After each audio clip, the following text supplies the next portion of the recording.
কথায় আছে না, নানুর বাড়ি মধুর হাড়ি। আর আজকে আপনাদের সাথে শেয়ার করবো নানু আমাদের জন্য গ্রাম থেকে কী কী দিয়েছে। তো হ্যালো গাইস, আসসালামু আলাইকুম, দেশ ভাই Alif Kazi, welcome back to my new blog. অনেক দিনই তো আমরা গ্রামে ছিলাম, এখন হচ্ছে আমরা বাসায় চলে এসেছি। সকাল ভোর 5টা বাজে ঘুম থেকে ওঠার পর নানু আর বৌমা মিলে আমাদের জন্য রান্না করতেছে শুটকির ভর্তা। আর শুটকি ভর্তার সাথে রান্না করতেছে পিঠা, আর পিঠার জন্য চালের গুঁড়ো ভাজতেছে, আর এর সঙ্গে আছে শুটকির বড়া। এখন বৌমা গাছ থেকে কলা নিয়ে এসেছে, একদম গাছ পাকা, এখন হচ্ছে আমাদেরকে কেটে দিবে। ফাইনালি আমাদের গাড়ি চলে এসেছে, এখন আমাদের গাড়ির মধ্যে সব কিছু আমাদের মাল সামান লোড করতেছি। আর এখন আসার সময় নানু হচ্ছে অনেক বেশি মন খারাপ করছিল, কারণ আমরা যে চলে এসেছি, নানু কান্না করতেছিল। আর আনুরিও খুবই মন খারাপ ছিল আমরা যে চলে এসেছি।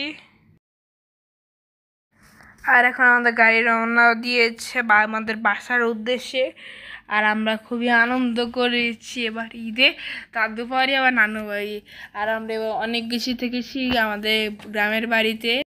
এখন হচ্ছে গাড়িতে তেল নেওয়ার জন্য একটা পেট্রোল পাম্পে থামলাম, আর তেল ভরার পর এখন আবার রওনা দিলাম আমাদের বাসার উদ্দেশ্যে। আর অলমোস্ট প্রায় আমরা চলে এসেছি আমাদের বাসার কাছে। এখন হচ্ছে গ্রাম থেকে যা যা দিয়েছে আপনাদের সাথে আমি শেয়ার করব। এখানে আছে আমাদের নরসিংদীর ঐতিহ্যবাহী চাপা শুটকির বড়া। এখানে আছে চিকন ডাটা, আর আম্মু তো কষ্ট না হয় জন্য নানা হচ্ছে কুটিয়ে দিয়েছে। এখানে আছে দেশি মুরগির মাংস, গরুর মাংস আর মহিষের মাংস মিক্সড।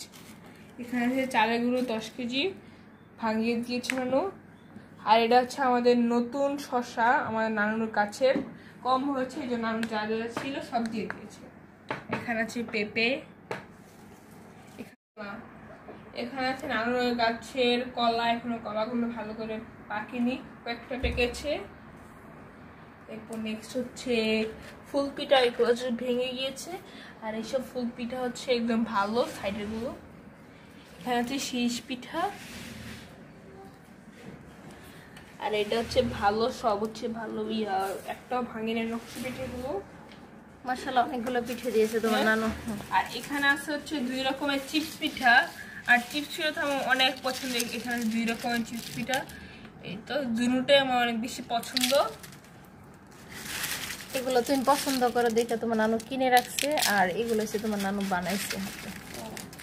হ্যাঁ, আর এগুলো বেশি করে দিচ্ছে, নানু নিজের হাতে বানিয়েছে।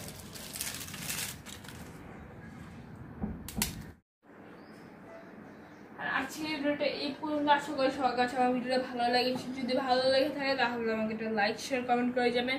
আর আজকের ভিডিওটা এই পর্যন্ত, সবাই ভালো থাকবেন, সুস্থ থাকবেন, আল্লাহ হাফেজ।